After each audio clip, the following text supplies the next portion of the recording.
to see you today. This is going to be a fantastic presentation. Brian Lochner is here from Note School, and he was with us last year. He was our first presenter last year, and he knocked it out of the park. And I had a chance to meet with him in Tampa last year. We are connected in a mastermind now, and I just love all the business things he's got going on, all of the real estate opportunities, and the way he's so laser focused on what it is he does and how awesome he is at it. Y'all, this is going to be a wonderful presentation. And Brian, I'm so excited to see you again. Thank you for hanging out with us.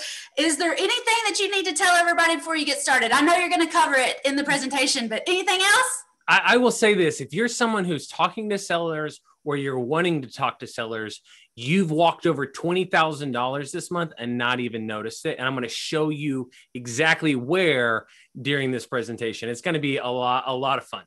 Awesome. Okay. Well, I can't wait to see it. I'll turn it over to you now so you can share your screen and get us going.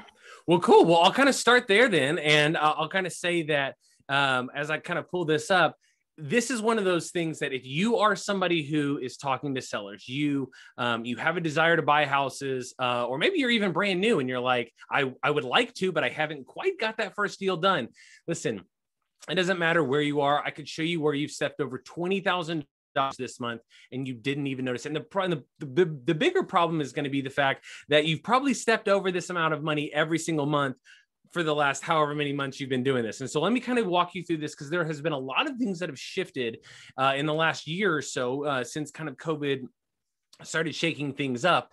And what I want to do is I want to kind of introduce you to this new concept called becoming a deal architect, right? And what is a deal architect? A deal architect is simply just, it's like a real estate investor who's wanting really more success out of what they're currently doing.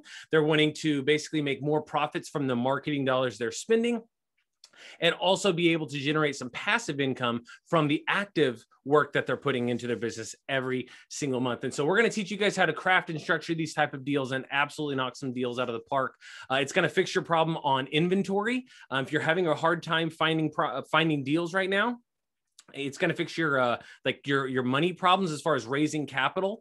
And it's really going to help as far as building true wealth and stuff like that. So Note School has really cracked the code when it comes to creative financing. And this one topic is really probably the solution to the biggest need in the marketplace. The biggest need in the marketplace right now being finding a solid deal, right? Like that is the hardest thing to do right now with inventory levels being so low, sellers believing their house is worth $1 billion, all these different things. And so I want to show you how to do this. And I want you to just imagine for a second doing all of this without spending more marketing dollars, without really any more leads. And even if you're brand new, I'm even going to show you a strategy to where even if you are just starting out trying to get that first deal done, I'm going to show you how you can start implementing this right away. And so kind of to give you a little bit better understanding of why this impacted my business so much and kind of how I got engaged with Note School. I've been a full-time wholesaler since 2014.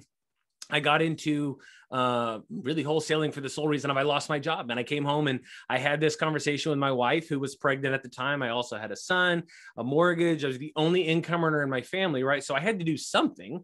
And I was just pushed at that point to say, hey, maybe I take a bet on myself. Maybe I risk starting my own business rather than going back to the traditional corporate world kind of thing. And it just kind of all lined up. And in 2014 was a great time to jump into real estate. The risk levels were pretty low as things were just starting to kind of take off and climb. And I had been kind of wholesaling houses for a while, eventually got into fixing and flipping quite a bit, owned rental properties, bought land, was a lender, got into owner finance, creative financing. Obviously, I even owned a property management company for about 6 months before I realized I do not have the skill set to accomplish this. And so it was one of those things of like, I tried to keep finding new ways to grow my business, but I really enjoyed the wholesale, the transactional side. And I was at a REIA here in my area of Dallas, Texas. And there was this man speaking and he was talking about building wealth and he was showing unbelievable numbers, stuff that like really was impressive. But it's like, to me, what I heard was, well, that's building your wealth. That's building retirement. Like, I love the idea that you can make all this money, but like, I have kids to feed. My kids still want to eat every day, 3 times a day, if you could imagine, sometimes more because snacks all the time. But it's one of these things to where I didn't really connect because it just seemed like it was about this far off concept. And I'm like, I'll never make it to retirement if I focus just on retirement. And so I don't want to give up my active income. Now, I don't know if it was me just tuning out, seeing friends. You know how it is at REIA's, especially before COVID. It was like, you're socializing, hanging out. Sometimes there's food or a bar or something. And so maybe I was a little bit distracted. But at the end, I walked up to this man and I said, congratulations. I'm from Texas. And, you're always nice, right? And he said, well, what do you do? And I said, well, I'm a wholesaler. That's kind of what I focus on. He said, well, if you're a wholesaler, you should really consider adding creative financing to your acquisitions model. It will radically change your business. Those were his words. And at the time, I had been wholesaling for about a year and a half, almost 2 years at the time. And I was in a spot to where in 2016, the real estate market in Dallas was amazing, right? I definitely didn't have a problem growing buyers. Our buyers list was skyrocketing. Our marketing dollars, our response rates were outperforming what we had originally set out. So it was more of a matter of like, hey, well, let's grow as fast as we can. So when this guy, who I know he talks about all these cool things, but like, listen, man, I don't have a problem in my business. I'm doing pretty well, right? Which is a horrible way to think as a business owner. But I didn't know any better, right? And I just wasn't at a spot to be willing to hear this new information. And he was so cool, but he's like, hey, not a problem, and just kind of moved on. Well, it wasn't until about 2 years later in 2018 when all this started coming together, because that man who was giving this speech and kind of teaching these wealth building strategies was none other than Eddie Speed himself that you see on the screen there. And Eddie Speed, if you need to know anything about Eddie Speed, it sums it up in 2 sentences. He's been in business for over 40 years and he's done over 50,000 deals now. That's a lot of deals, right? That's way more deals than I've done. And so it's one of these things of like, maybe he's on to something. Could it be that with all this experience, he might know what he's talking about? And so by 2018, I was in the situation where our marketing response rates were dropping because competition had increased so much. And so I needed to shake some things up in my business. And so I got back in touch and I said, hey, man, here's where I'm at. I think I understood what you were saying, but it just seemed like it was a bigger picture. I need to focus on making some money now. And he says, then you just missed it. You missed what I was saying. I was trying to show you how you can make some money now, but also from that same effort, build this massive wealth on the side. I said, all right, well, now we're talking. Let's kind of dig into it. And so what I want to do is I kind of want to transition and tell you this, that I started this kind of by saying, hey, if you're talking to sellers, you've stepped over $20,000 this month. So I want to kind of show you the direction on how I even got to that statement. And the easiest way to do it is to start by kind of taking you on this metaphorical journey, right? And I just want you to simply imagine for a second that you own a car dealership, brand new car lot, brand new cars. They're out on the lot. You're trying to sell cars as fast as you can, but you do not have the ability to offer any sort of financing. And my question to you is going to be, do you think you would sell more cars or less cars if you could only accept cash? And I think we can all get on the same page. Of course, we would sell more cars if we offered financing. That's kind of how the auto industry has really thrived. And that's kind of my whole point, is that the financing element all of a sudden is this powerful variable that when inserted into this industry blossomed. They really started to thrive because of that powerful variable. And if you take that variable out, it really hinders the business, right? Same thing if you're a home builder, right? You're building houses as fast as you can, sticks and bricks going all over the place. You're trying to sell houses, but you can't accept any offers with financing. It's cash only. How many houses are you really going to sell? Well, it's going to take you some time, right? And so because of that, this powerful variable, once again, if we add it to this model, it's amazing how many more houses you can sell, right? And that's a little bit silly, but at the same time, I'm trying to kind of paint the picture of really what's going on. And a really perfect example is imagine the furniture companies, right? We've all probably bought furniture from one of these furniture stores. And what do? They give you no money down. They say no payments. They say, this is a 17 million year loan. Your grandkids can pay for it. Just something absurd, it seems like, right? Why is it they would do all of that stuff? It's because they figured out that there's this powerful variable that when I add it into our business model, it's amazing the things that we can start to do. And so I tell you all that because this same powerful variable that can change all these business models, what would your real estate investing business look like if we could take that variable and plug it into what you're currently doing, right? That's essentially what creative financing is we're going to plug in this powerful variable into your business. And you're going to learn how to do things a little bit differently, but kind of the same direction, right? If you had a funding partner for all the deals you ever wanted to do, who would fund all the transactions, how much faster would your company grow? How much bigger would your company get? Or how much faster would you get to whatever your goal is, right? And so we can all kind of get there. And so let me kind of show you the direction of kind of some of this content, because you're going to see that what it means to be a deal architect is to take this powerful variable and plug it into my business and then hit the launch button, right? And kind of take off. And so we're going to do all this without relying on traditional bank financing, and you're going to start to see some pretty cool things. And so right out of the gate, I want to tell you there's 3 things I want to make sure I'm covering today. The first one is I'm going to show you a method to buy at full retail. Why would I show you how to buy at retail price? Well, because you can make a fortune doing it. And how many of your competitors are like, oh yeah, we just buy the retail houses? Like, none of them, probably very few of them, right? And the second thing I want to talk about is buying houses and deals that really none of your competition is really looking at. And this kind of ties into the first one. The first one is just a great example in that, you know, you get a phone call from a seller and they're like, hey, I want to sell my house. I got your postcard or whatever. And they tell you some number that you know is retail. Most of us don't even go run that appointment. You might try to monetize the lead in some way. You might try to outsource it to a real estate agent or something like that. But in general, most of those leads go in your trash can, right? Or maybe you've convinced yourself it's not the trash, it's your follow-up file, right? They'll come to their senses, right? And so this is a piece of it. And the third piece is I want to show you how to focus on making big money today, as well as a bonus passive income from that same effort. This is what I missed. This is a very important variable I really want to make sure I'm super clear on, because this is something that you can do even if you don't have a real estate investing business up and running. You're trying to get that first deal done. This is something that's going to be a very powerful conversation for us to have, because a lot of you are like, I'm cool with building wealth, but I got to have today money. And some of you are like, I don't want any more taxable income. I just want to focus on wealth. So as we go through this, you're going to start to see how this will really fit into your business, no matter where you stand, brand new, or you buy 200 houses a year, right? And so obviously this is something that can be very simple if you obviously have some help, someone to kind of walk you through it. And so I want to show you how you can do this right away. You can plug it straight into your business. The beautiful part about this, I told you early on, I tried this strategy, and some I liked and some I sucked at, to be honest. But at the end of the day, I always had to stop what I was doing to start this new thing. And I want to show you how you don't have to stop what you're doing.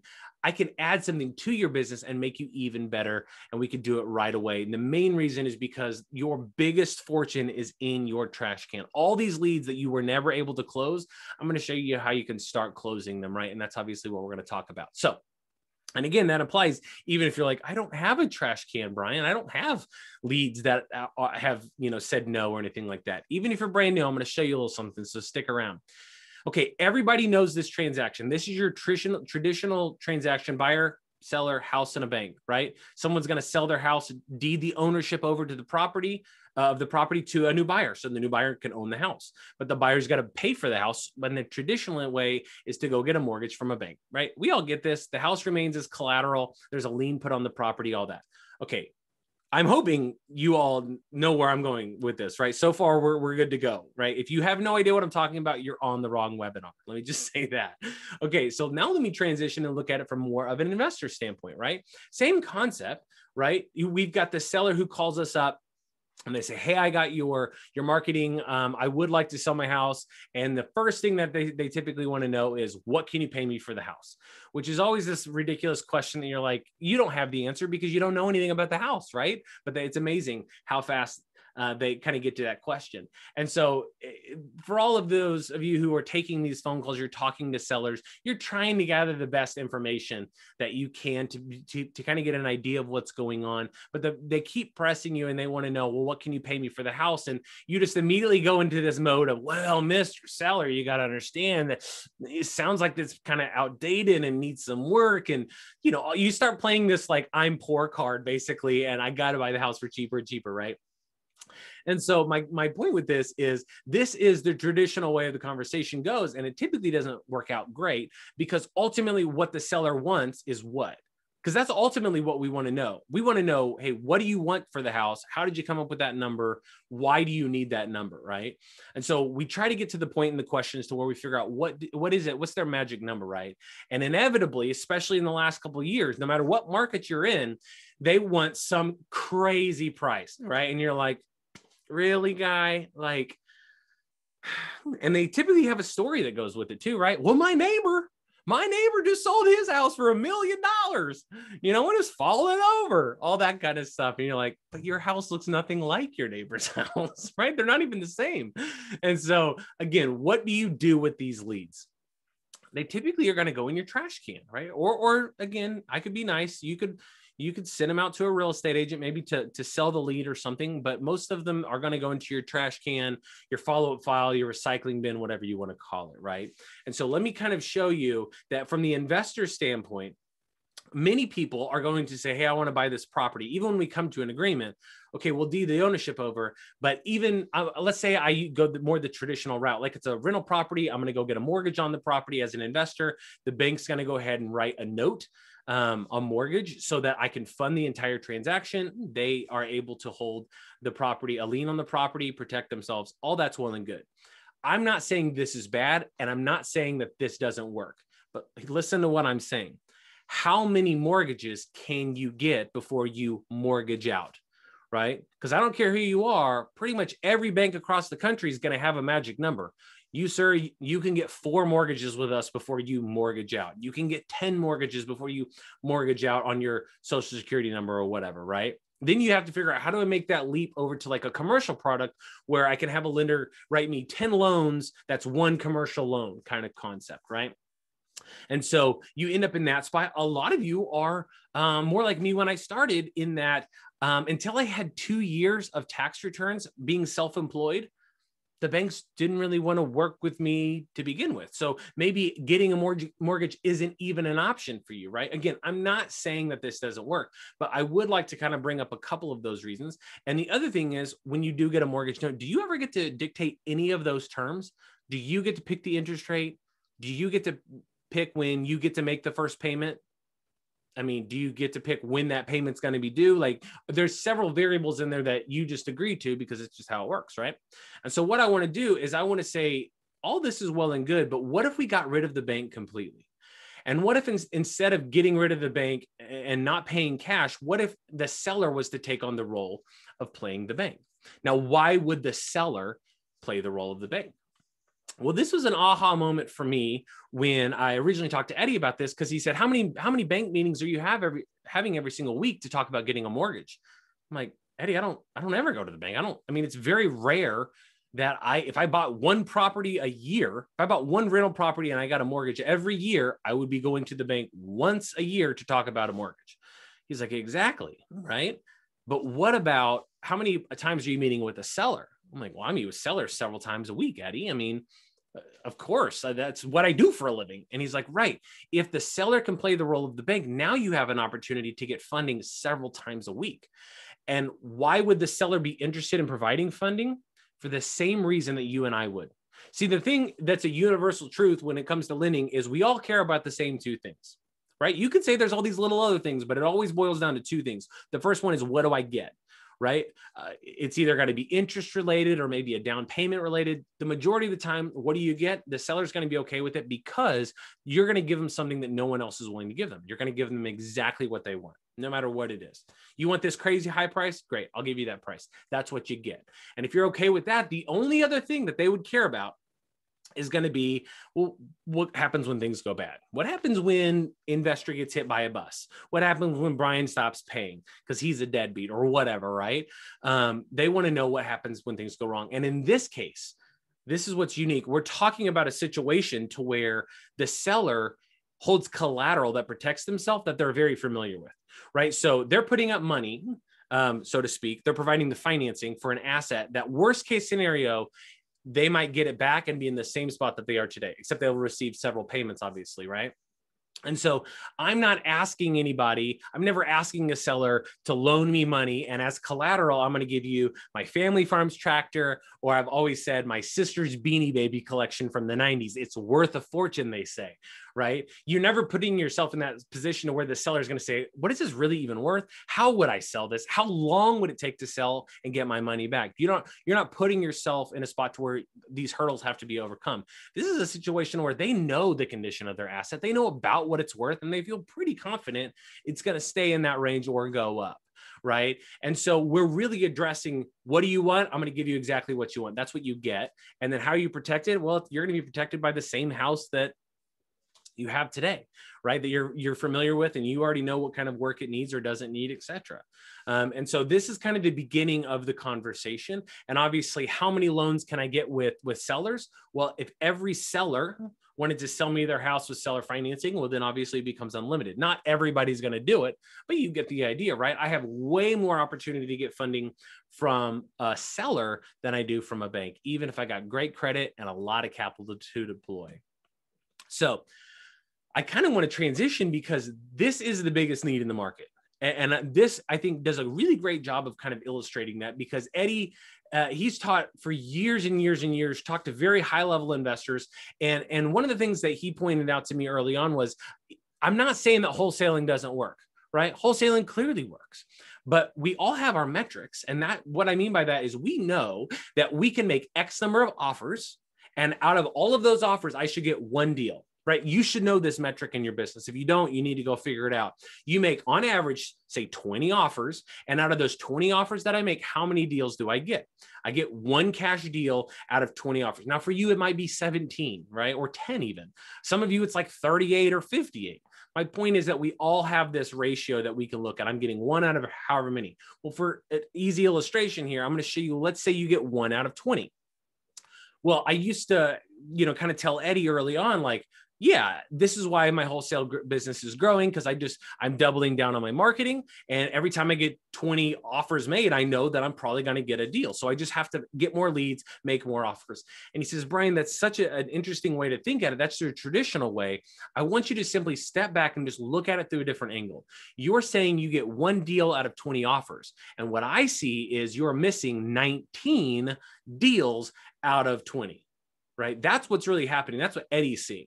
And so I said, all right, well, so kind of walk me through this. And he says, these 19 offers, right, said no to you for whatever reason. It doesn't matter, but for whatever reason, they say, no, we don't have a deal. And you put them where? I said, well, I put them in my follow-up file. And he graciously points out that really it's probably my trash can. I don't do a great job of follow-up, so let's just call it trash. But even if it's follow-up, it's all the same thing, right? These follow-ups are really just, I'm following up to hope that you change your mind, to hope you've come to your senses and you've lowered your price, to hope you like me enough to work with me. That's essentially what the follow-up is. There's really not much else I can do. And Eddie said, what if you called all these people back and you say, hey, listen, I know it didn't work the first time I came out, but I think I found a way to give you exactly what you want. When can we meet?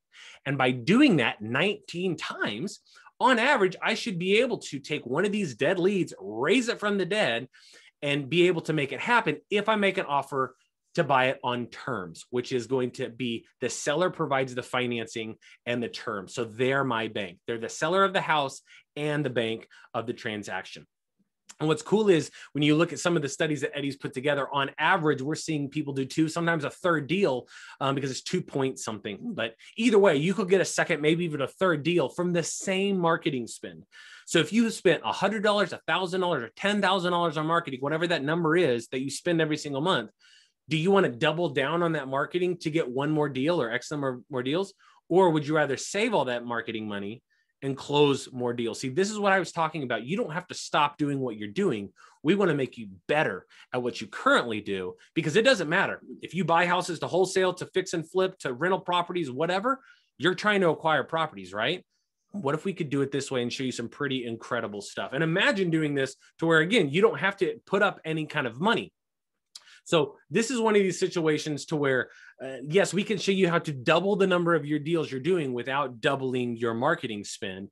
And obviously you can do the math in your own business, right? What would that look like if I did double the number of deals? And so I kind of start there because the theme that I've been going with is, it's always been very important to me to know that I'm not having, Whitney and I were actually just talking about this, about how like, it's very easy to have shiny object syndrome, right? Like, oh, new flashy strategy. I bet I can become rich doing it. Let's go try it, right? Let's stop all the progression and all the momentum I've worked on, and let's totally go a different direction.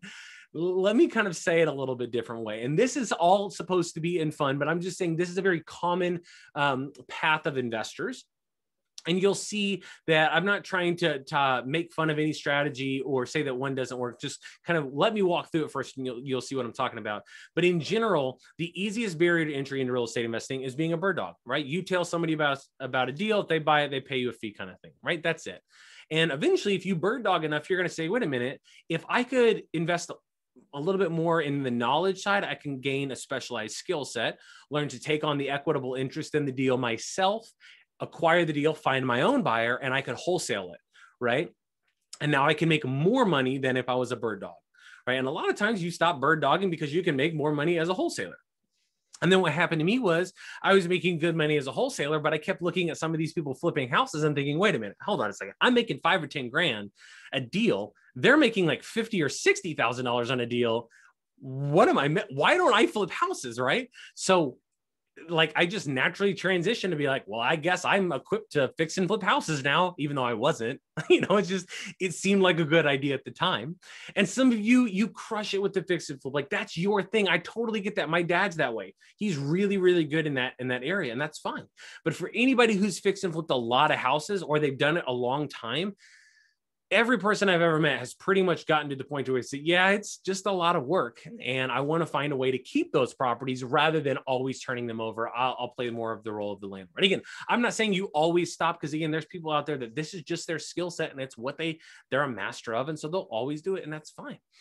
But this is kind of a general rule of thumb. Like here's kind of the barrier to entry, easiest to hardest kind of concept that you see. And the whole reason I bring this up is because Eddie was the first person ever to point out to me that this is where most people stop, right? But really there's this kind of other evolution, so to speak, of you could become a deal architect. And a deal architect is literally being able to have a new lens in your business to be able to see what other people aren't seeing, right? This is like if I bought a red car at a car dealership and I'm driving off of the lot. The moment I hit that highway, I start noticing that same red car is passing me on the highway. Is it because I bought a red car that all these other people now have red cars? No, it's my brain is now attuned to something that is related to me, right? That kind of concept. And so it's the same thing in real estate. Once I see real estate through a different lens, now all of a sudden I'm starting to recognize deals in my marketplace that I've never really noticed before. And it's that kind of way of thinking that is going to make me better at what I currently do. So if you're a bird dog, you can be a better bird dog because you're going to start to see more opportunity. Same thing if you're a wholesaler, right? And not only are you going to see the opportunity, as a deal architect, you're going to have a specialized skill set to be able to go out and actually make these deals happen. And a perfect example that I started on early on was, and to kind of prove the point of how it just makes you better at what you're currently doing, is this Flower Mound house right here. Oops, hang on a second. Let me move it up there. So this Flower Mound house right here was and I live in a town called Flower Mound. This is my area, and I drive by this house all the time. And there was a for sale by owner sign in the yard. Now, what do you do? What were you taught to do when you see a for sale by owner sign? You call it, right? You got to call it. It's like, it's begging you to call. It's asking you to call at that point.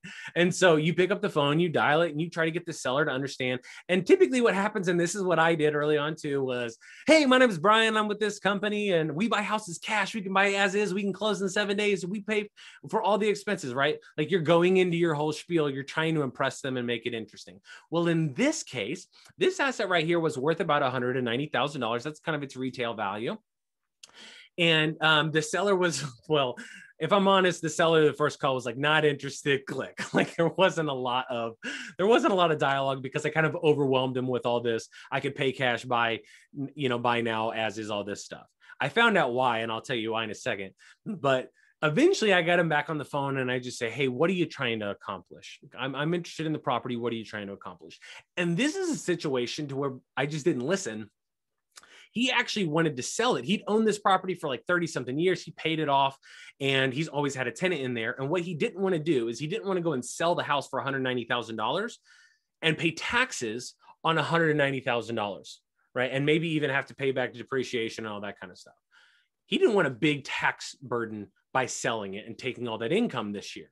Instead, he was like, he's a savvy investor. And he knew that if he offered the seller financing and just took a little bit of a down payment and took payments over time, then he would only have to pay taxes on that little amount each year. Meanwhile, it would be gaining interest to offset a lot of that stuff. And so he was obviously a savvy investor. And that was his entire approach. He wanted to sell it with seller financing. And that's really the only way he wanted to. So now he's got wholesalers calling him, landlords calling him, trying to do all this stuff, and they're just not listening to the problem. This house needed about $20,000 in rehab, plus or minus, but that was a good ballpark at the time that I came up with. And I said, well, what are you really wanting for it? And he says, I want $161,000. Well, we know right out of the gate, there's not enough equity in this deal for me to buy it, wholesale it, and have somebody else kind of go on with it, right, as a cash transaction. So this was the first hang up. You want $161,000. There's really no equity. There's $9,000 in equity total for everything, for my profit and for closings and everything else. So it's just not really worth it. And as you kind of see, it does need a little bit of updating. It's not in terrible shape by any means. The floors are in great condition. It just needs a little, stuff like that. But why didn't a landlord acquire this property, or why didn't another wholesaler get it in my competitive market of the Dallas, Texas area? The answer is simple. No one was actually taking the time to listen. I got lucky in that I called back and kind of started, what am I missing, right?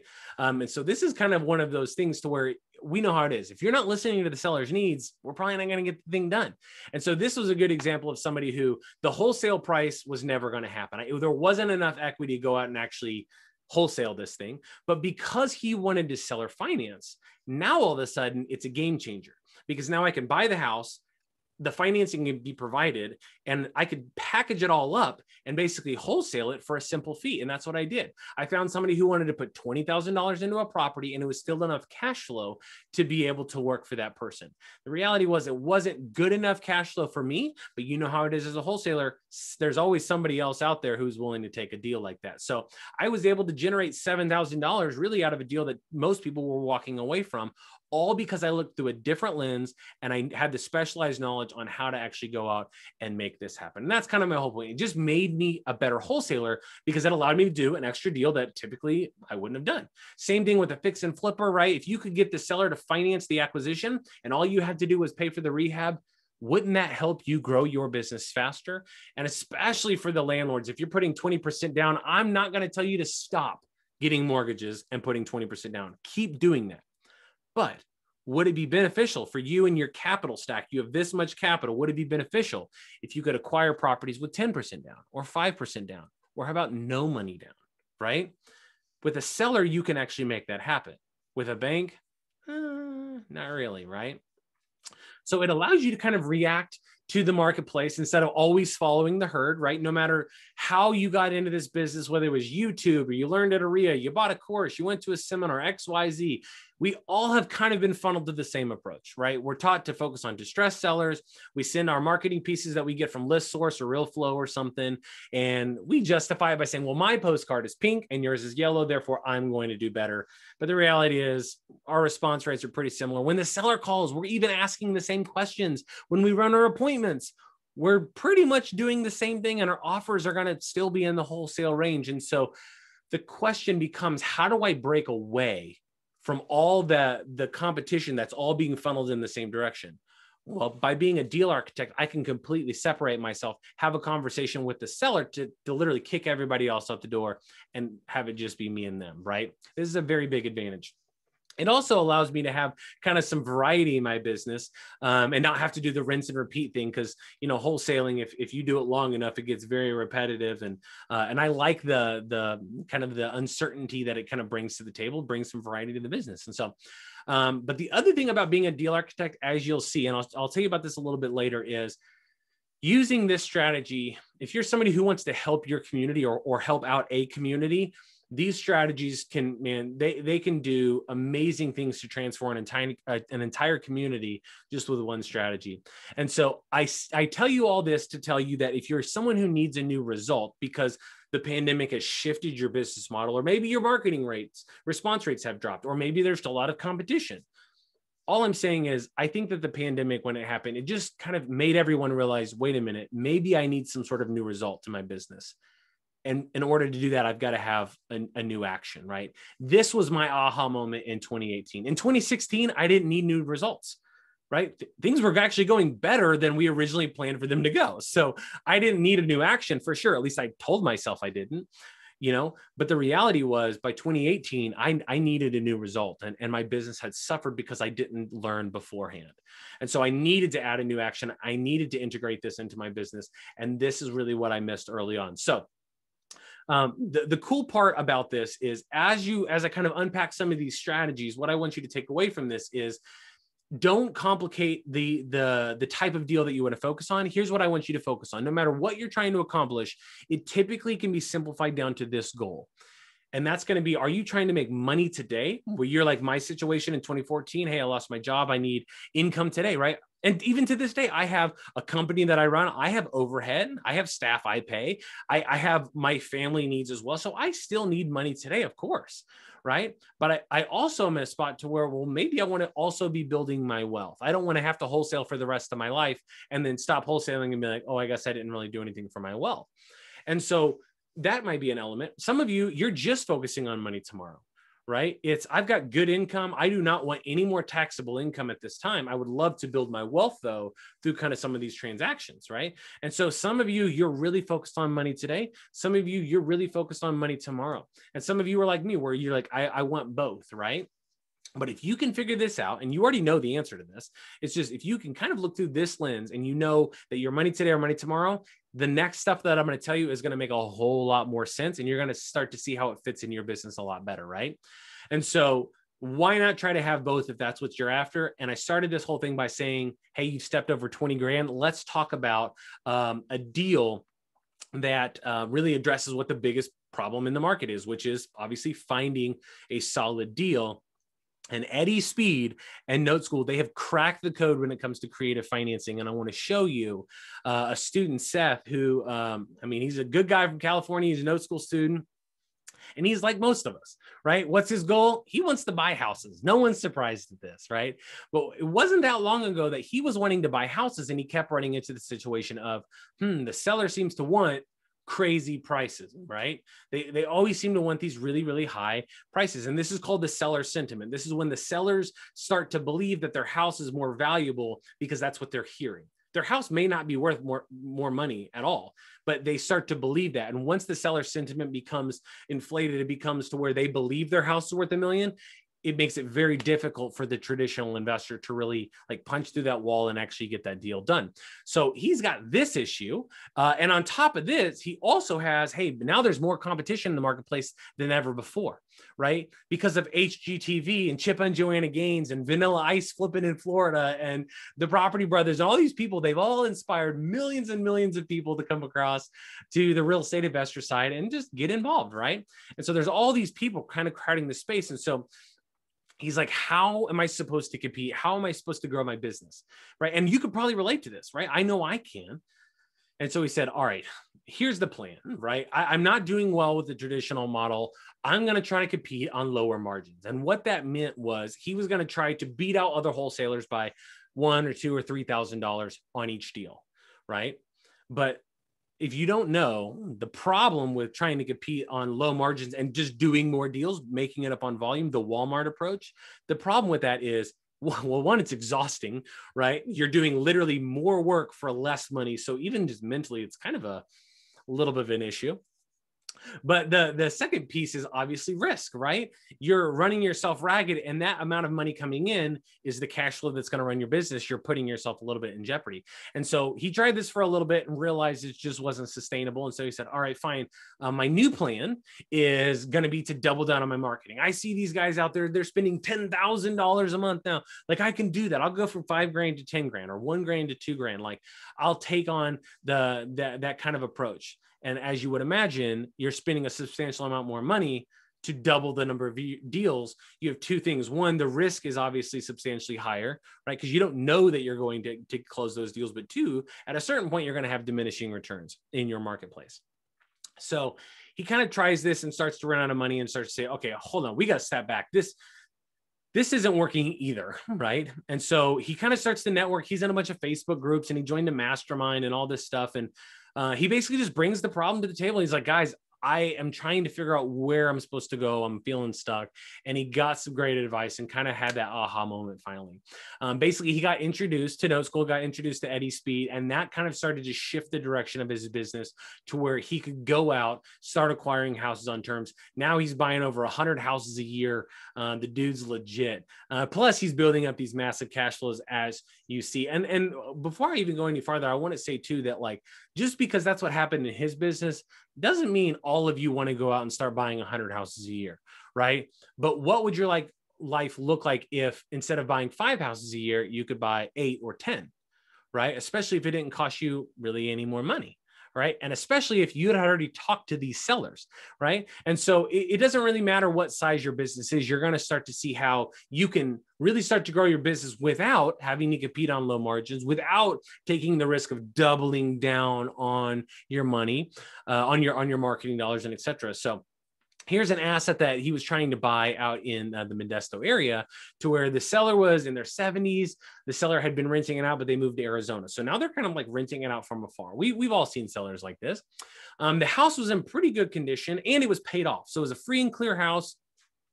And the seller calls up and says, hey, I want you to come out and take a look at the house, all that kind of stuff. And for those of you who have ever run an appointment, you know, you're typically going in with like at least a general idea. You know what the ARV is, you know what the value of the property is, at least a ballpark. And you can get an idea of what rehab might be. So you have an idea of kind of where you're going to want to be at. And in this case, this is an asset that, first of all, it's not like Chip and Joanna Gaines. They're not going to walk out the front door, right? But it's a nice house, right? It's a nice house. You can see it's got like a mother-in-law suite, and it's clearly on some land, and there's some barns and stuff. So there's plenty of people who would want this type of asset. And it's good enough to go ahead and list if you wanted to. But here's the rub, right? And tell me if you can relate to this. The seller was stuck on price. Could you imagine that a seller would want a high price that you couldn't pay, right?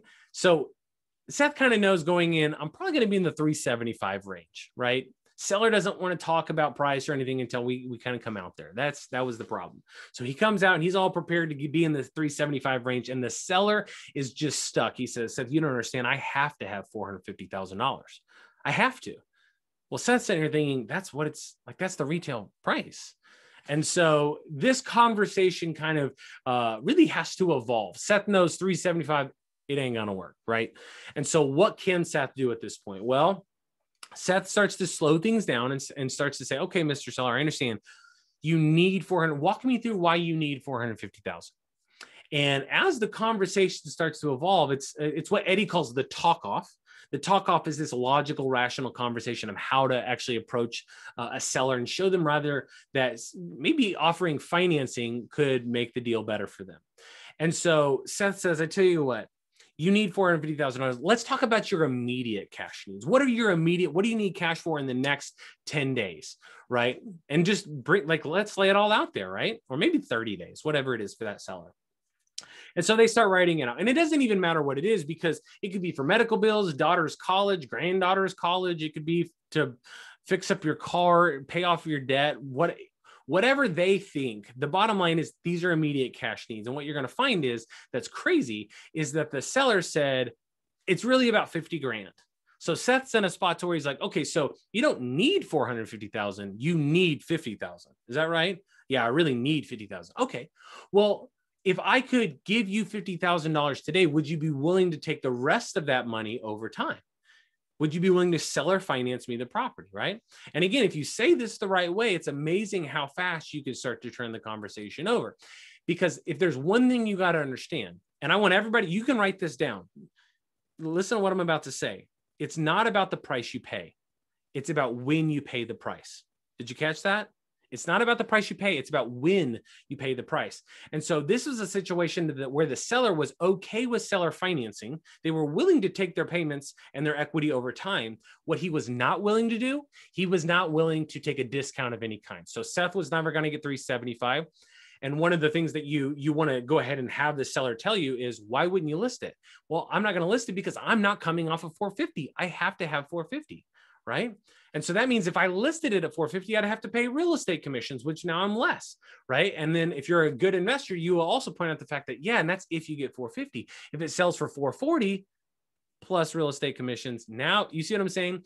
So you're helping walk through this conversation to show them, look, if 450 really is what it's all about, I could show you why this is in your best interest. But what we got to do is we've got to get you $50,000 today, right? And then you could take the rest of that equity over time.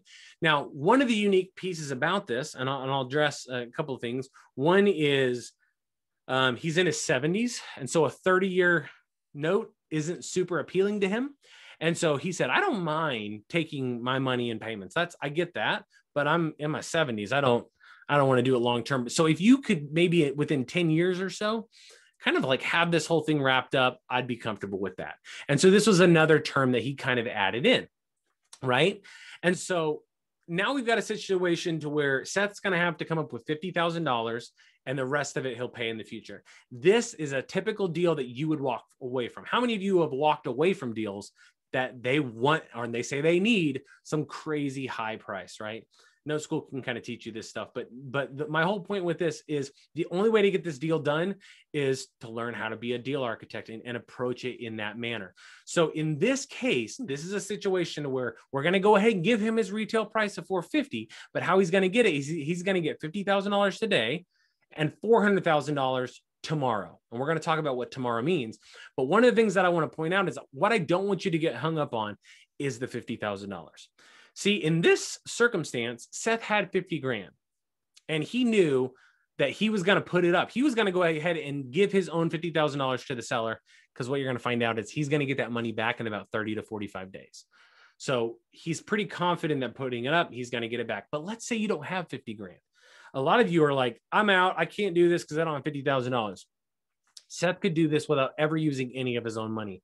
And we can show you how to do it as well, right? My point is, I want to set all that aside. We don't have time to unpack. That's an hour and a half conversation by itself. For right now, what I want you to understand is whether they want no money down or a ton of money down, you don't actually ever have to have your money. And I'll show you at another time kind of how we're going to be able to find that money. But the bottom line is, you got to put up some money today, apparently. And then tomorrow, what does tomorrow money look like, right? And so part of the talk off is getting the seller to understand how the transaction is going to work, how they're going to receive their money, and more importantly, what they're going to be okay with. And so the seller is going to agree to a 30-year amortization, right? Which means that's really just going to get the payments down, but a 30-year amortization with a 10-year balloon, which means Seth has 10 years to refinance the house, pay it off, or sell it. 10 years. Okay. You're going to see why that's not a big deal at all. Okay.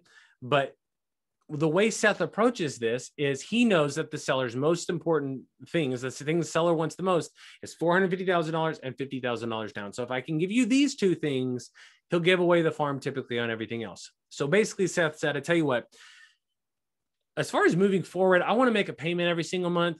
Are you okay if I give you about $1,000 or $1,100 every month? Is that an okay cash flow? Oh yeah, absolutely. Okay, great. Now, where did Seth come up with that number?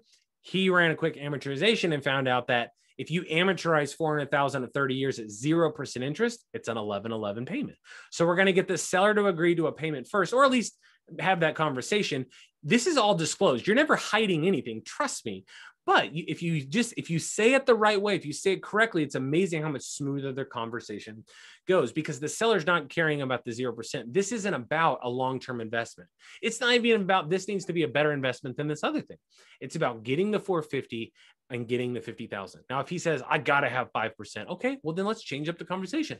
If it's what's most important to you is 5% interest, I can give you 5%, but that means I can't give you the full 450,000. Right. And at another time, I'll have to kind of unpack the psychology of that. Just think about it from the standpoint of interest is typically bought, not earned. So like think of a brand new car, right? Why do they sell them with 0% financing? Well, because you can typically take 5 or 7 years of interest and add it on top of the purchase price. And a new car is more expensive, but it's 0% interest, right? You're buying all that interest up front, essentially. Furniture stores do the exact same thing. And it's just a dialogue you can have with the seller. See, Mr. Seller, I'm giving you all your interest is included, etc. So my point is this, that what we're going to do is Seth is going to get this 1111 payment set up on a 30-year amortization with a 10-year balloon. And we've got a situation to where, again, the seller is more likely to say this if we address his true needs, right? Like I said before, if you're not willing to listen to the seller's true need and solve their real problem, What is the likelihood that we're ever going to get the deal done to begin with, right? So many people think, well, I couldn't negotiate this thing, or I couldn't do this. Well, part of it is you're not even addressing the real issue. If you go in guns blazing about 0% interest and how you only buy on 0%, where do you think that conversation is going to go? This is why I say there's a talk off, right? There's a conversation. If you say it the right way, it's amazing how much faster it goes. So this is Seth acquiring the property, but now Seth has a bill. He owes money, but he hasn't turned it into money now, right? We've got to turn it into profit. So now let's talk about, yes, he's acquired the property. He's acquired it through where the seller will sell him the property. This is going to be Seth, our deal architect in the black skirt. And Seth is going to get a note, but he's not going to buy, or he's not going to get a mortgage from a traditional bank. He's going to get it from the seller, and the house will remain as collateral, right? So our acquisition on the left here, we talked about. Now let's talk about what he's going to do. Once you acquire it with terms, you can do it pretty much whatever you want.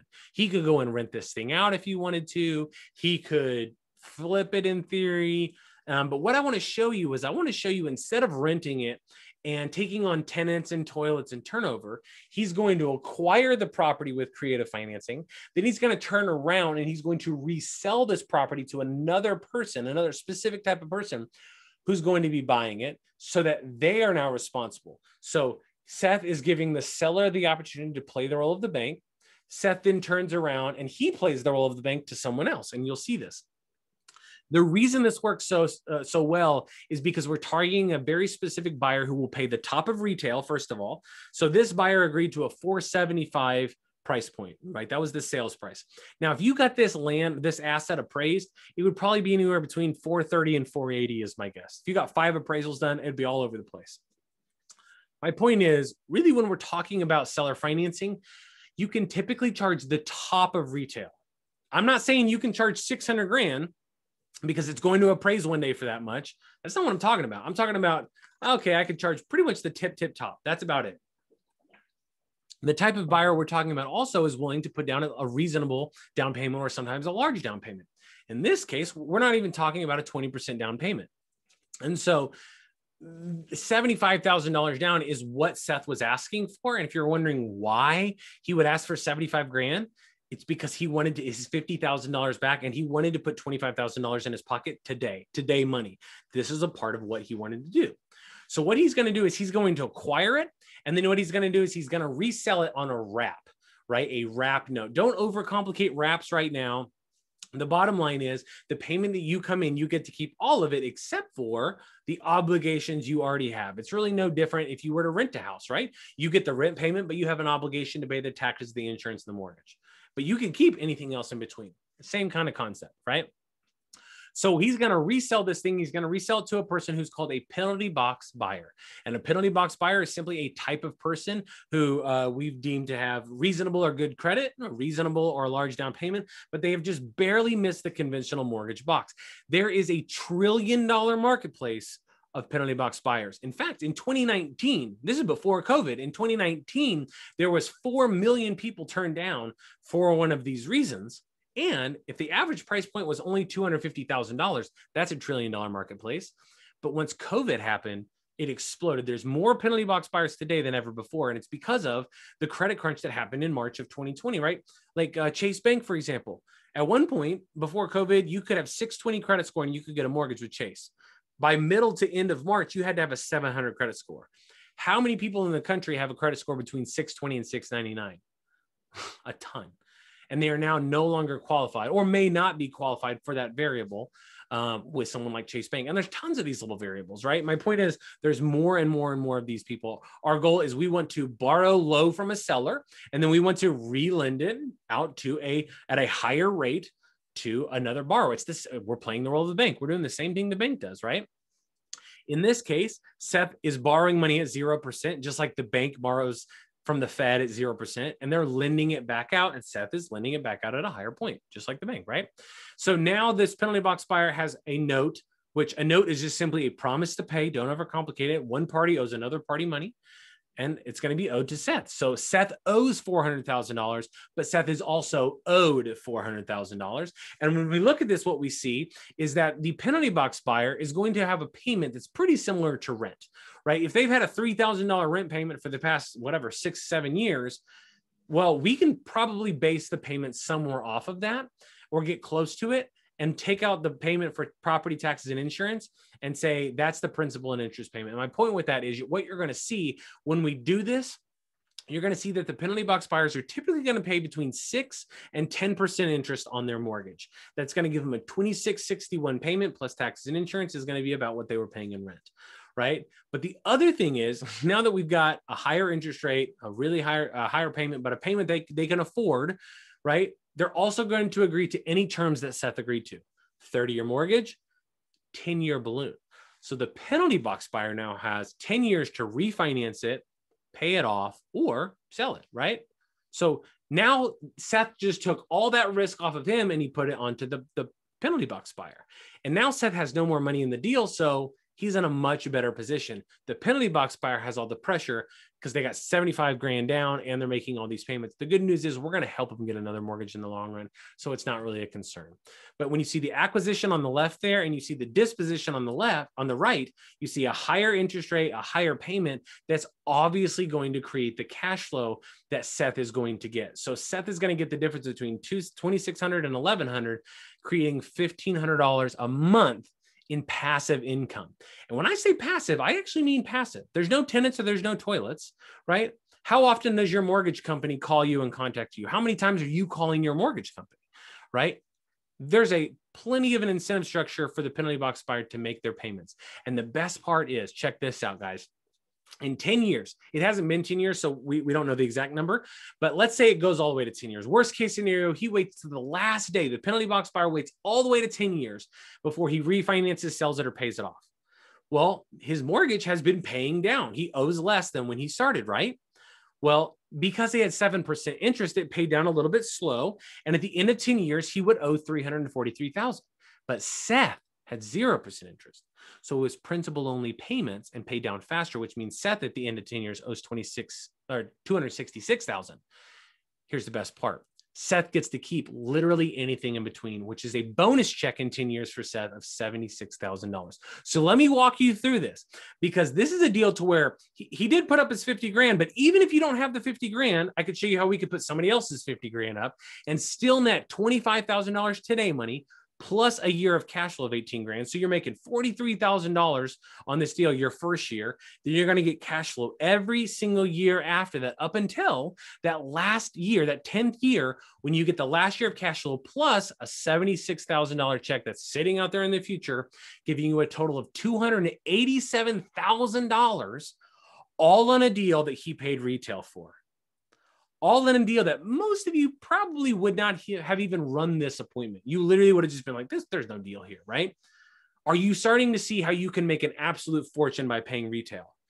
Are you starting to see how there's a ton of these leads out there that you just haven't quite monetized, right? There wasn't a wholesale deal here to be had. He couldn't wholesale it. I mean, most likely. Let's say he pulls a rabbit out of a hat. It's not consistent, right?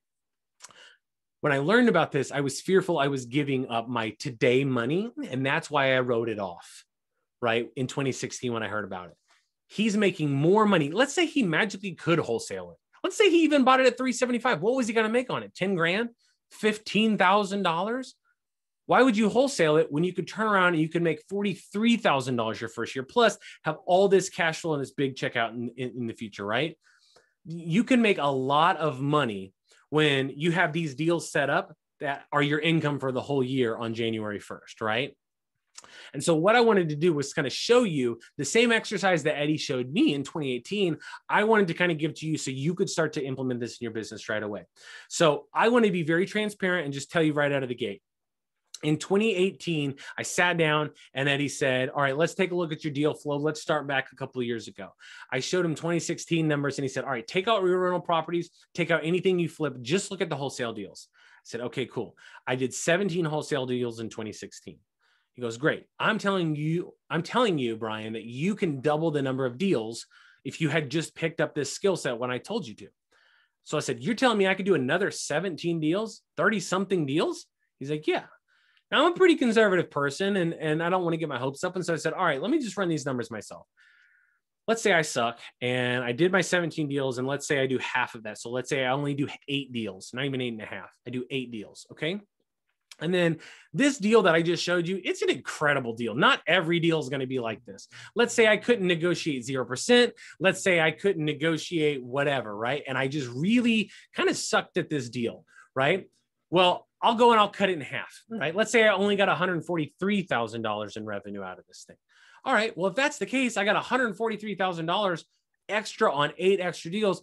What Eddie pointed out to me was, you're missing $1 million in net worth, all because you didn't try this when I told you to consider it. Now, to me at the time when he pointed this out, the $1 million thing wasn't really that, like, it didn't hit home for me. And he saw that I wasn't like super impressed or anything. And so he said, let me say it another way, Brian. What if you went out and did 8 deals with this cash flow? Would it be helpful today to have $148,000 in cash flow every year? And that's when I was like, man, I'm starting to see kind of what you're talking about. And my whole point with this is I get really excited about it because it's one of these things that the only reason I'm missing this is because I judged this before I tried this. And Eddie said, that's it. And the good news is, Brian, you didn't do it in 2016. You didn't do it in 2017. You didn't do it in 2018, right? This is the kind of the comedy side of Eddie. And I said, I get it. I'm missing a lot of my net worth. And my whole point with showing you this is not to say good numbers or bad numbers, but to say, take this model, go run your own numbers. You know how many deals you did. You could do double the number of deals. You can cut it in half. You could cut the revenue in half. My point is, it cost you something to not know this information. It cost me a lot.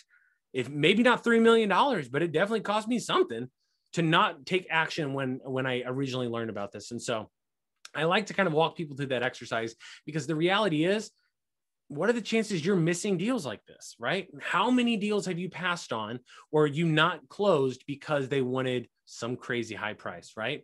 And so again, I don't want you to get hung up on some of the details. We just don't have time to go into like, well, how do you raise $50,000 if he needs 50 grand and I don't have 50 grand? Or some of you are hung up on who's going to agree to seller finance or who's going to agree to 0% interest, right? I'm telling you, we can walk through all of it. I just don't have time today. There's a logical, rational conversation that you can be taught that will help you accomplish a lot of this thing. I just really want to show you kind of one of the bookends. This is a free and clear house with a huge down payment. We'll go to the other side of the spectrum. That's a house with a no money down house that was just bought. So they have 0 equity and you're going to do no down payment. So I'll show you every part of the spectrum as we go forward. But I just want you to understand why this matters to you, because you can get paid thousands of dollars today from new buyers that are literally, there's more of them today than ever before. You're getting large down payments, which is going to provide you your money today because you're the bank, right? And that's going to allow you these payments to come in every year after that, providing some serious cash flow. And probably the bigger thing is sellers say no all the time. Now you actually have a reason for them to say yes, because you're going to say, what number do you want? Fine. It doesn't matter, right? It's not about the price that I pay. It's about when I pay that price, right? And no one else can pay full price for these assets and still make tens or maybe even hundreds of thousands of dollars all on one real estate deal, right? And so I show you all this because really kind of the conversation is about learning what we're dictating to our lenders. And who is our lender? Our lender is our seller, right? And so there's 3 main areas that we're going to show you how to dictate. The terms of the sale, you pretty much already know this one, right? We negotiate on sale all the time. The terms of the loan, this is something we don't really negotiate ever, right? And how do I know this? Because even when you bought your own house, when my wife and we bought our own house, we walked the house, the real estate agent showed us the house, we liked it, we made an offer, we negotiated on price and we agreed on that price. Then we went to closing and we signed all those documents that we apparently read. We didn't read them. But let's just say that we did for a second. The reason I point that out is because what didn't happen is I didn't go to closing and call up Wells Fargo and say, you know, I was reading through these mortgage documents and I hate subsection B. Number 2, I don't like this one. I want to remove this before we close. Why? Because it would have done that. Wells Fargo would have just been like, no, man, forget it. Then don't get the loan, right? My point is I was hung up on price and a payment that worked for me. I didn't care about any of the terms that the bank was going to dictate, right? And it's no different with sellers. You're going to find out that when the seller gets the price they want, they really don't care much about any of the other terms. They'll give away the farm on it.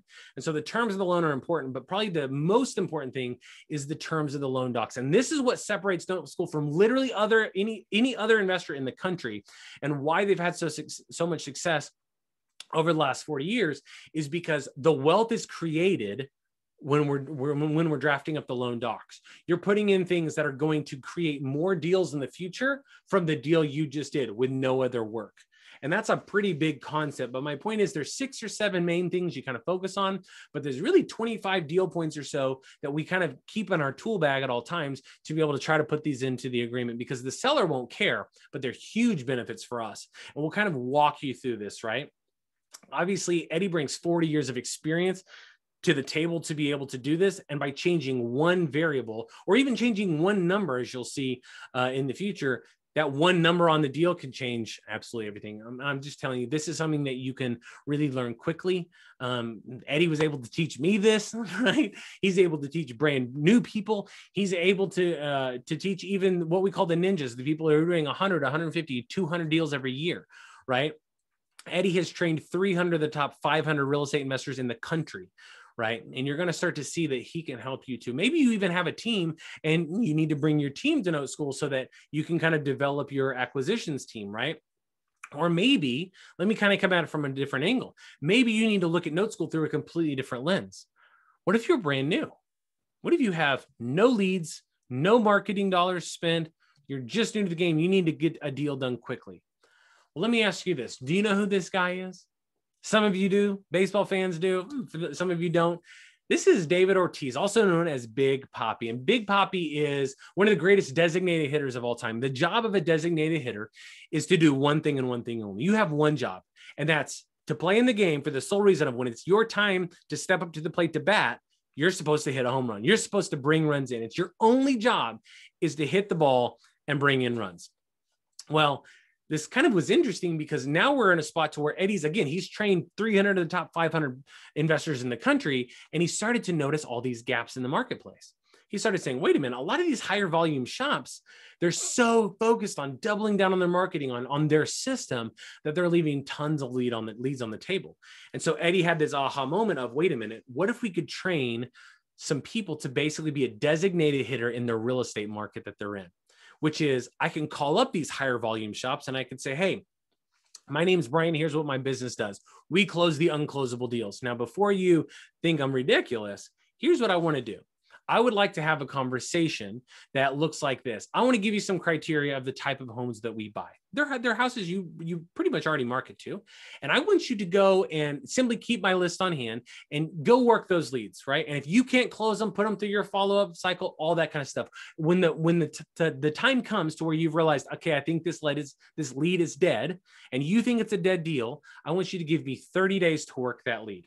And if, and only if, I close that lead, we'll split the revenue. It would be free money for you. And I would literally just be stepping up to the plate to hit a home run, right? But I don't feel like you have to give up anything though, and bring me in early. Like, feel free to close it as much as you want. But when you come to that decision that, hey, I think we want to try another approach because it's dead, I want you to give me a call.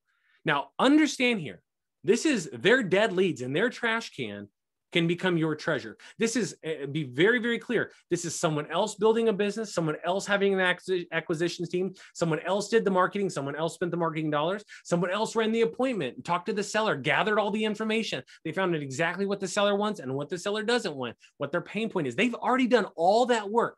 Your job is to step in and be a closer, right? And the pressure is totally taken off because you're not saying, hey, bring me in right away. I'm a better closer than your acquisitions guy. It's a really fascinating concept. And I love that this is right within your reach because this is something that can create a win-win solution for the seller, as well as a win-win solution for you and the investor that you're going to be talking to, right? And so this is cool. And why I say that anybody can do it is because even if you're brand new, right? This is one of those things, you don't need any money to invest. You don't need any credit. You don't have to spend any marketing dollars. You literally just have to be shown how to find these deals in someone else's trash can. And I told you, we basically pitch them and say, hey, here's what we're looking for. And if you can't close it, we can, right? We're going to go out and we're going to structure a winning offer that actually gets the deal done. We'll actually create the revenue, right? And it's going to attract the right buyer to go out and create, obviously, a massively profitable deal that's going to pay you for years and years to come after that. And one of the weirdest things that happened with COVID is because everybody's kind of still, like, a lot of sellers aren't super into going out or having people come into their homes sometimes. just by working the phones and calling larger investment companies, you can literally generate dozens, if not hundreds of leads, like solid leads without ever leaving your house. It's pretty crazy. Like just the time they're in, there's literally no excuse why you couldn't go out and implement this in your business, even if you're brand new. A lot of people who have existing wholesale business, they're already acquiring properties. They're adding this skill set so that they could be known as the guy in the market who I close unclosable deals, right? I'm going to put more money in your pocket. I'm literally going to give you free money to help you recoup some of the costs in your marketing spend, right? So it's a really great service to present. And another way to look at it is maybe you're somebody like Brendan. Brendan's an Note School student, and he was brand new to real estate. He'd never flipped houses, never owned houses, never been in real estate at all. But he chose to get involved with Note School, or rather, he chose to get involved with real estate by joining Note School. That was his first introduction. He's a railroad conductor engineer, a full-time job, works tons of hours. We know it's over 40, but we don't exactly know how many because he doesn't even calculate them. There's that many of them. He also travels a ton. And his whole approach is he came to Note School about 18 months ago. And this was the first deal that he did, right? He started as a deal architect. And the cool part about this being brand new is he said, I want to use this strategy to flip houses. And so he goes out and he acquires this deal right here in Maryland that you see. And he's going to do it a little bit different. He's going to flip these houses, rehab them using creative financing. So let me walk you through something like this. You can see the house needs plenty of work, right? So he kind of does two things. This is his first deal. He negotiates the price down to a solid wholesale deal. So that's step one. The second thing he does is that wholesale price, he got the seller to finance the wholesale price. So he gets the seller to agree to a $15,000 sales price, $15,000. Then he has the seller say, hey, I want you to finance that $15,000. And what I'll do is I'll put $100 down. You finance the $14,900, and we're going to do it at 1.49% interest. How many of you would like to be borrowing money at 1.49%, right? So the other thing was he's going to go in, obviously, he's going to remodel this whole thing. He actually puts all the rehab on his credit card. So he truly only has 100 of his own dollars invested in this deal, right? Plus whatever the credit card payment was probably. But all in, he's about 30 grand in of his money, right? Whether it's credit cards plus the actual $100 that's truly his money. Well, then he goes and he sells it 6 months later for $90,000. Now, let me make this clear. He's going to net over $50,000 on this deal, or he did net over $50,000 on this deal. What kind of rate of return do you get when you put up $100 and you turn it into 50 grand, right? It's a lot. It's plenty. And so this guy has produced some amazing results. And what's really cool about his story is he made more money in 2020 from doing deal architect deals than he did at his railroad job.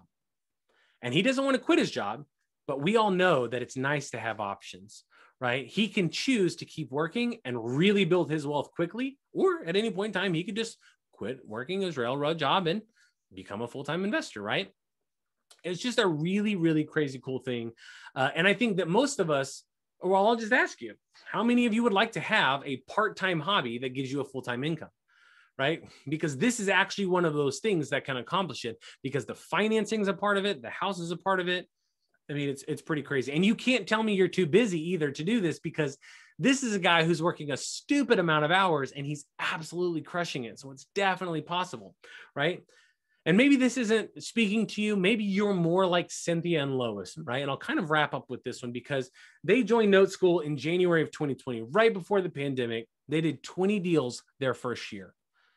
20 deals their first year during a pandemic, but their business goals were a little bit different. Their entire approach was actually more about helping their community and kind of revitalizing a specific part of Houston that they live in. Prior to Note School, they had been kind of buying rental properties over about, I think they said like 12 years, and they bought about 8 rental properties. But one of the things when they found Note School was, at Note School, they discovered they could make more net money every single month. It's more stable cash flow because an owner of a property will always pay their mortgage more likely than a tenant of a property, right? But also, outside of stable cash flow is way less risk by playing the role of the bank versus playing the role of the landlord, right? And so they really wanted to use a lot of these techniques to be able to do deals, help people in their community achieve homeownership one person at a time. And so this is kind of their story on, they bought a house and then they resold it to a penalty box buyer. And this is Sandra. This is Sandra, their penalty box buyer. And she was a U.S. Postal Service employee. And as you all know, that's a great steady job. She was saving up, and her goal was to originally buy a house. But unfortunately, several years prior, she ran into some very serious medical issues that crushed her financially, and just the reality, right? And again, it's not like she chose that. It's not like she stopped paying her bills and that's why her credit went down. She was somebody who just needed a second chance, right? Due to these issues from these medical things, it made her unbankable in the conventional sense, right? Eventually she'll get back to that spot. But in the meantime, she has enough money for a down payment, a good enough down payment, right? It's not 20% down, but it's good enough. It's not like a security deposit. She also has years of track record proving she can make a payment on time because she's had to rent somewhere, right? She literally just needs to be given a second chance. And Cynthia and Lois, that's their entire objective. They're going to give her a second chance. They gave her a home that she could call her own. And let me kind of walk you through this, because on this deal in Houston, this is, again, an area they feel like they can make the most impact. This is a house that they could basically buy and then rent out, right? But their cash flow would have been around $400 to $500 a month. And so they started looking through a little bit different lens, and they started to say, wait a minute, we could actually make more money than we could if we rented it, but also it's $891, I think it is, a month. Is that right? Yeah, $891 a month coming in. So more cash flow, plus no tenants, no toilets, no turnover. We're not putting more money into a property. And this is a deal that's going to generate gross profits of $324,000. And more importantly, for Cynthia and Lois, they're creating huge profits while helping someone in their community really get a second chance. And this is really where they kind of saw the positive side of, hey, I can get some upfront money, right? $4,000 down was a good enough down payment. The cash flow, as past landlords, they saw a huge value in obviously having a much higher payment without any of the expenses. But this isn't just about money, as you see, right? Even just taking a look at this, this is way bigger than just doing one deal at a time. You can create some real change in your life and in other people's lives, in your community, whatever that is. And obviously you can make more money doing it this way than you could if you rented it out, as well as if you wholesaled it or anything else. And that's the craziest part, is you're making more money. It's almost ironic. You're making more money than doing it the traditional real estate way. But if you're somebody who's wanting to create like these ripples of change in your community, in your life, in your family, like, is your business equipped with a strategy that's actually going to help you accomplish these goals, right? That's the whole key to this whole thing. And so, as you can kind of see, I'll kind of wrap up with this, is Cynthia and Lois were able to give this home ownership to Sandra, right? Kind of give her this second chance, but it's because they figured out that this can be simple with some help. You just need to understand the basic structure of giving a seller their full asking price while winning big on terms so you can pay retail. Then you need to know how to identify the kind of lost opportunities and generate these huge profits today, which will also give you the cash flow moving forward. But probably the most importantly is you just have to learn how to structure this, right? You got to learn how to set up your bank, find the right buyers, create these rock solid notes yourself that are going to build you consistent passive income and cash flow for years, right? And so this is kind of the general view of, like, we look at the marketplace and we say, all right, this is a huge need. Eddie has brought these great solutions to the table. How do I implement these in this business? What's kind of the next step, Brian, right? And that's really where I want to walk you through this. The next step is really learning how to be a deal architect. It's learning how to be the bank. Some of you literally need to start learning how to get terms that a bank would never offer. Maybe it's 0% interest or no money down, right? Some of you, you've spent so much money on marketing, like I have over the years, that you have just a massive amount of dead leads that you can immediately start reviving and call them up and say, hey, I think I found a way to give you that price, right? Others, your entire objective is you're going to go out and you're going to serve the investors in your community, and you're going to play more of the role as the designated hitter and start closing deals that they aren't closing. You're going to become known as that person who can solve these problems in your community, or like Cynthia and Lois, solve some of the problems in your community, kind of change your community by offering people homeownership that just need a second chance, right? And probably the biggest thing is you all just, in today's marketplace, specifically for 2021, you've got to learn how to pay retail so that you can acquire deals and also obviously get a fortune. Stop passing on deals where you're stepping over $20,000 every time you walk through over that threshold and they want retail and you walk right back out, right? So it's all about getting started. It's all about getting this information in your head. So I want to show you two options, right? For those of you who, hey, I'm ready to start right now, let's get this going. Let me give you two options. The first thing is this. I want to invite you to a Golden Notes class. It's a full day class that actually allows me to unpack so much of this content really over a whole day, right? It allows me to kind of show you the whole spectrum and teach you a lot more outside of an hour and a half kind of thing.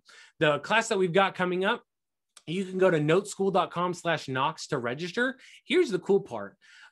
Is it's an all-day class, and right now, you can actually come for free. And this is like something special we're doing, but you have to go to noteschool.com/Knox to be able to come for free. And one of the things that we're doing at the class is we're going to cover everything from the case studies, the bookends I talked about, which is I'll go into depth on the deal where it's a free and clear house with a $50,000 down payment. I'll show you a house that's at 97% of retail, and I'll show you how we buy it with no money down and everything in between, right? We're going to talk about how to use our IRAs and how to do a lot of this stuff tax-free, building really solid passive cash flow. I'm going to talk about now that you've learned how to create your own notes, right? We've created our own note by being the role of the bank to a penalty box buyer. Once you own a note, I can open a whole world of notes to you. We're going to show you how you can broker notes, which is wholesaling notes, like wholesaling houses, but half of it's already done for you.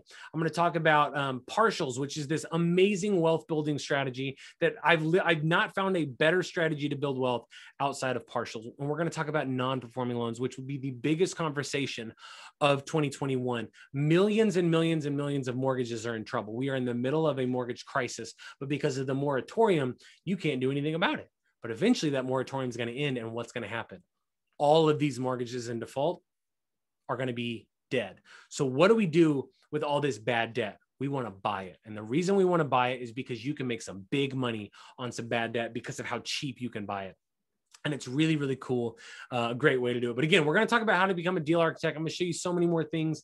We're going to talk about how, the creative financing thing in debt. We're going to talk about defaulted loans, which is the non-performing wave that's coming this year, and why this may actually be the lowest barrier to entry to any strategy that you do. Whether you want to buy rental properties, flip houses, if you will go into a deal through the paper side of the business, you'd be shocked how much faster you build your wealth and how much more money you're going to make. For those of you who are like, I want to basically be a wholesaler, except I'm struggling on the house side. What about on the paper side of real estate? What if I could wholesale notes, right? Just to create a fee income. We're going to talk about, for those of you who like, I want to make the same return or better, but I want to take a lot of risk off the table. And I just simply want to buy an investment that's actually going to be passive, no tenants, no toilets, performing loans. People who have been paying for those, one I was talking about today, they've been paying for 13 years. What are the chances they're going to pay their mortgage if they've been paying for 13 years? Pretty good, right? So that's something we'd be interested in. I'll show you some leveraging techniques that are mind-boggling to really explode your return on investment. And then we also talk about burnout landlord capital, which is really where we not only acquire a lot of our deals, but really where our capital is typically raised. The point is, since 2010 to 2020, in that 10-year span, there was 18 million new landlords or real estate investors, I'll say. Now, why do we, well, we know this from a study, but one of the interesting things is we saw this trend because of HGTV, people getting inspired, wanting to get involved with flipping houses. And then they started flipping the houses, things go wrong. And they say, well, I'll just be a landlord and make my money back that way. And they think it's all going to be roses and stuff. But the reality is what?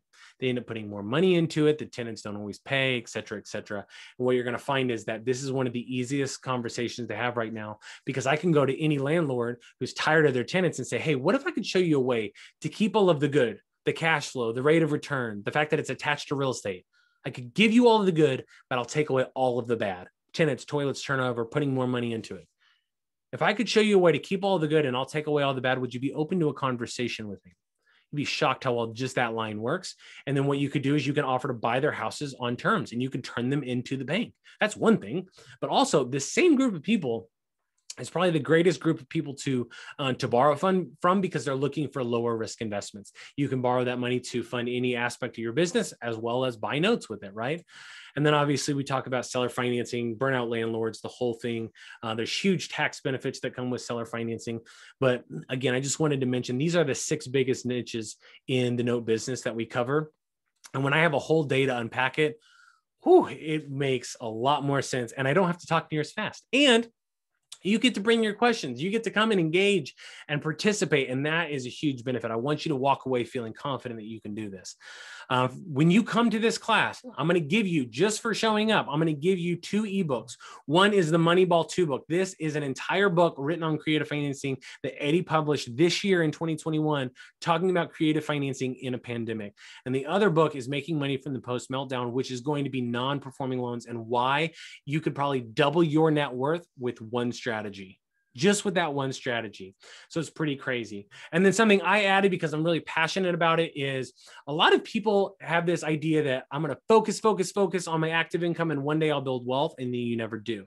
And so I'm going to show you that even if you're an active real estate investor, if you'll just take $100, I'll show you how to turn it into $100,000 absolutely tax-free so that you can continue to focus on the active income that you want, but you didn't neglect your long-term wealth. And if you can do this once, as you would imagine, you can do it a bunch of times. What you're going to see is that Note School is really the Harvard of the note business. We really are this place to where if you're coachable and you'll go out and take action, it's shocking how we can basically map out where you're going to be in a year and 5 years and 10 years. And so get registered for this class. It's going to be a lot of fun. It's great to spend a whole day unpacking this stuff. And that's at least one option, right? But some of you are like, that's great, Brian. I'm all in. I'm going to go to this class. I want to learn from you. But what else is there, right? I know 90 minutes, I didn't learn everything. What about in one day? And I just want to be fully transparent and tell you, look, here's what it looks like to buy Note School or to join Note School, right? What is there to buy, basically? That's the question a lot of people ask. So let me walk you through this. We have, and I'll mention this at the one day too. I typically mention it at lunch or at the end of the day, but just so you know, it's not going to be a full day of me selling something. It's truly a day of content.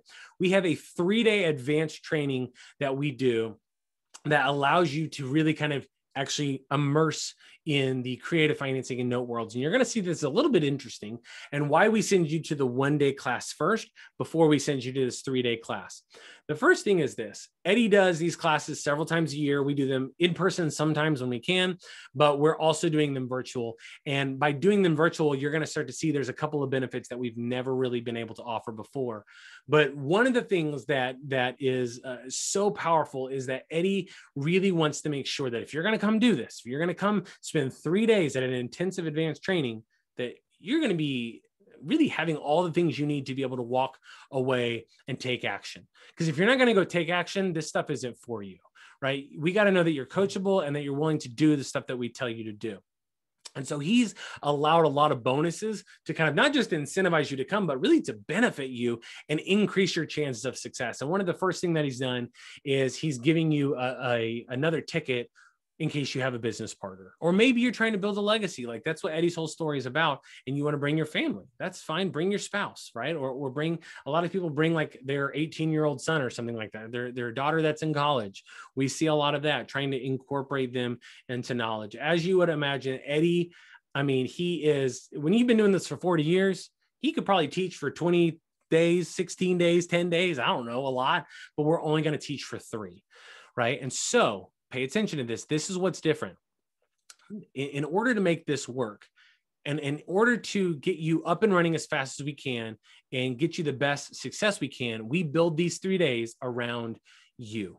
And we include these one-on-one guidance sessions. And here's how this looks. Here's how this looks.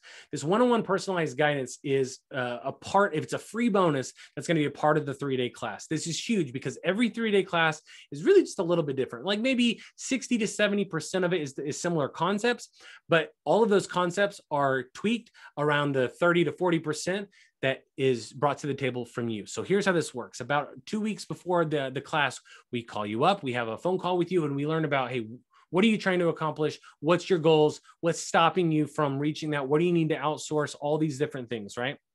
We take all that input in, and then we'll actually model the 3-day around those who attend, which means we actually have to keep the class kind of small. That way we can truly get input from everybody. And that way at the end of 3 days, we know that you're walking away with content that was relevant to you. And one of the coolest parts is after that first call, we're going to actually do a 7-point plan of action that we're going to give you that does two things. One, it's going to map out that 3 days for you. And it's going to say, during that 3 days, here's what it looks like. Here's when you really need to make sure you're paying attention. This is where we're going to talk about these things.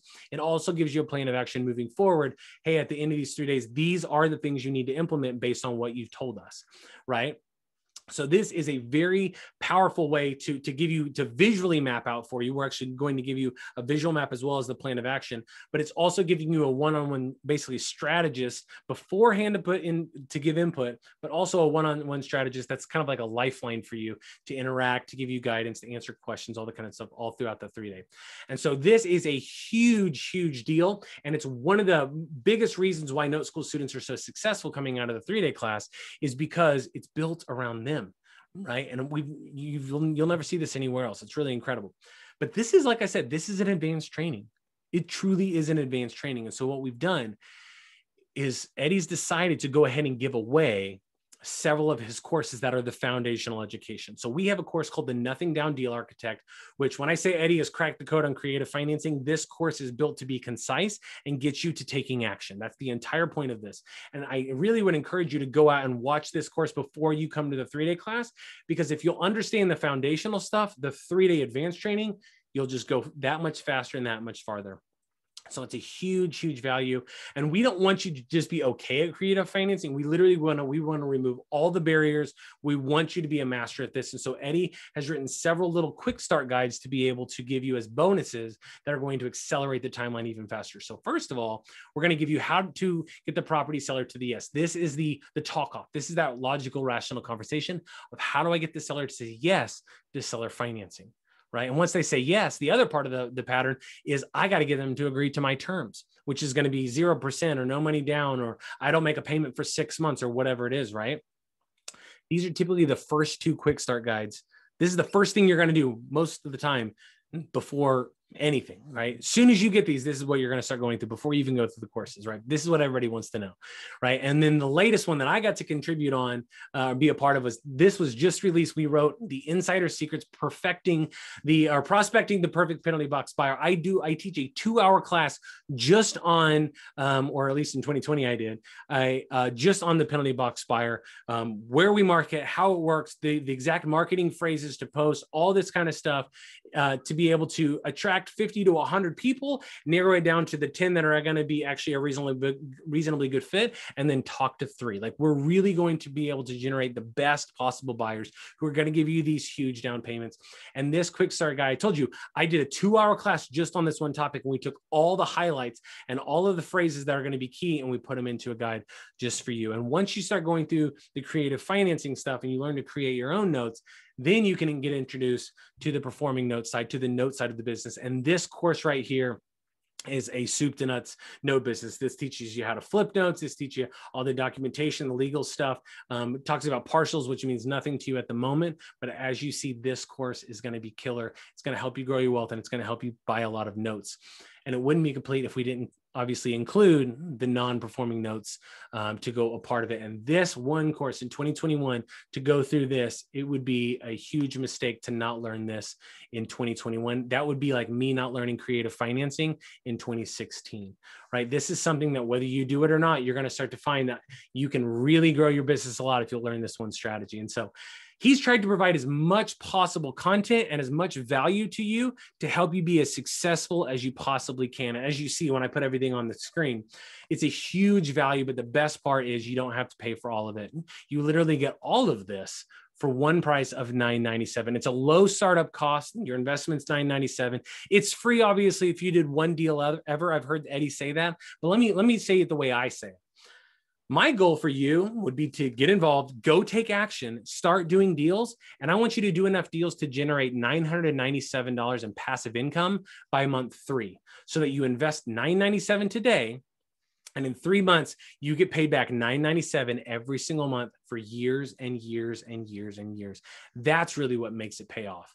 That's why I think it's easy for you to make this thing pay off. So if this is for you and you're wanting to get involved, this is something you need to get going with right away. You can go to noteschool.com/thrive. Now, what you're going to want to do is to get this $9.97 price, you got to use a promo code THRIVE to get that price. And you'll see that on the website. But go to noteschool.com/thrive and use the promo code THRIVE to be able to get that price down. Now, let me tell you this. For those of you who are ready, go ahead and get signed up today. For those of you who want to wait till the one-day class, that's fine. This is what I'm going to be offering at the one-day class too. Okay. But I'm going to spend the rest of the day outside of this, however long it took me, 10 minutes or so to explain it, talking about content. But for those of you who already know, I want to give you a little bit of an extra bonus because you're an action taker.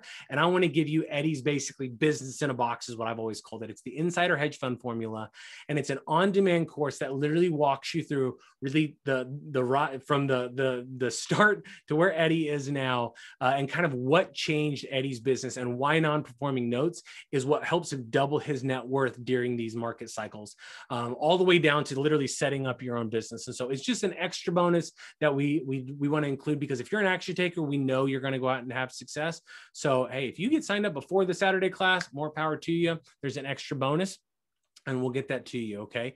But let me just put everything on the screen so you have it. There's two options, right? I wanted to see you get engaged in one way or the other. Either get involved today, go to noteschool.com/thrive, get signed up for $9.97, get all the bonuses and start taking action, or come to noteschool.com/Knox and come to the one-day class, spend a day with me. Let me unpack these concepts, show you how they really work, how they can implement into business. And let me explain what the note business is all about. And you'll see why a wholesaler has really started to radically change his business, because somebody with 40 years of experience and 50,000 deals, you might be onto something, right? So here's some great content. I mean, whatever you do, take advantage of what's available. Go take control of your finances, take control of your freedom. And like it says, take control of your future. I'm really hoping to see you on Saturday. I love teaching this stuff. It means so much to me. This is going to be a lot of fun. And as always, Whitney, it's just great to be here to talk to the group and to kind of get involved in something. Well, you did awesome, Brian. Thank you so much for being here. That was phenomenal. And I love all the energy you put behind this. I love all of the attention to detail you gave us. And those examples were fantastic. I got to tell you, Note School is absolutely phenomenal. And you kept saying something to get your first deal done. And I love that phrase. I love helping people get their first deal done fast. And that's what you do too with creative financing with notes. And I'll tell you that lots of KnoxREIA members have been coming to Note School for years. And they always just come back and brag about how great it was and how, well educated they feel. And I mean, it's a class act there. You've got a great thing going on. That's awesome. That's so good to hear.